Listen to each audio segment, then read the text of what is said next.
ICC T20 ప్రపంచ cup 2026 టోర్నీలో సంచలన ఫలితం నమోదైంది. పసిక్కున్న జింబాబ్వే మాజీ ఛాంపియన్ ఆస్ట్రేలియాని చిత్తు చేసింది. గ్రూప్ బిలో భాగంగా కొలంబో వేదికగా శుక్రవారం జరిగిన మ్యాచ్లో జింబాబ్వే 23 పరుగుల తేడాతో ఆస్ట్రేలియాపై ఘన విజయం సాధించింది. Player of the match blessing ముజర్బానీ 17 పరుగులే ఇచ్చి 4 కీలక వికెట్లు తీసి ఆస్ట్రేలియా పతనాన్ని శాసించాడు. ఐసీసీ టీ20 ప్రపంచ కప్ చరిత్రలో జింబాబ్వే చేతిలో ఆస్ట్రేలియాకి ఇది రెండో పరాజయం. అరంగేట్ర టీ20 ప్రపంచ కప్ 2007లోనూ జింబాబ్వే చేతిలోనే ఆస్ట్రేలియా ఓటమి పాలైంది. అప్పుడు మహేంద్ర సింగ్ ధోని సారథ్యంలోని భారత జట్టు విజేతగా నిలిచింది. తాజా టోర్నీలో కూడా ఆస్ట్రేలియాకి జింబాబ్వే షాక్ ఇవ్వడంతో ఆ సెంటిమెంట్ రిపీట్ అవుతుందా, భారత్ విజేతగా నిలుస్తుందా అని ఫ్యాన్స్ కామెంట్ చేస్తున్నారు. ఇక ఈ మ్యాచ్లో ముందుగా బ్యాటింగ్ చేసిన జింబాబ్వే నిర్ణీత 20 ఓవర్స్లో 2 వికెట్లు కోల్పోయి 169 పరుగులు చేసింది.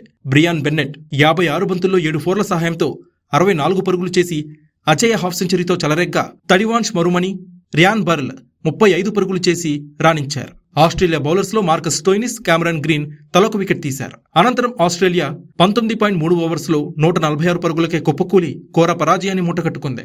మ్యాట్ రెన్షా 44 బంతుల్లో 5 ఫోర్లు, 1 సిక్సర్ సహాయంతో 65 పరుగులు చేసి పోరాడినా ఫలితం లేకపోయింది. ఇతర బ్యాటర్స్ నుంచి అతనికి సహకారం లభించలేదు. జింబాబ్వే బౌలర్స్లో బ్లెస్సింగ్ ముజర్బానీ 4 వికెట్లు తీయగా బ్రాడ్ ఇవాన్స్ 3 వికెట్లు పడగొట్టాడు. వెల్లింగ్టన్, ర్యాన్ బర్ల్ తలొక వికెట్ తీశారు. 170 పరుగుల సాధారణ లక్ష్య ఛేదంలో ఆస్ట్రేలియా బ్యాటర్లు తీవ్రంగా తడబడ్డారు. ఓపెనర్లు Josh Inglis, Travis Head, Cameron Green, Tim David తీవ్రంగా నిరాశపరిచారు. దాంతో ఆసీస్ పవర్ ప్లేలోనే 4 వికెట్లు కోల్పోయి పీకల్లోతు కష్టాల్లో పడింది.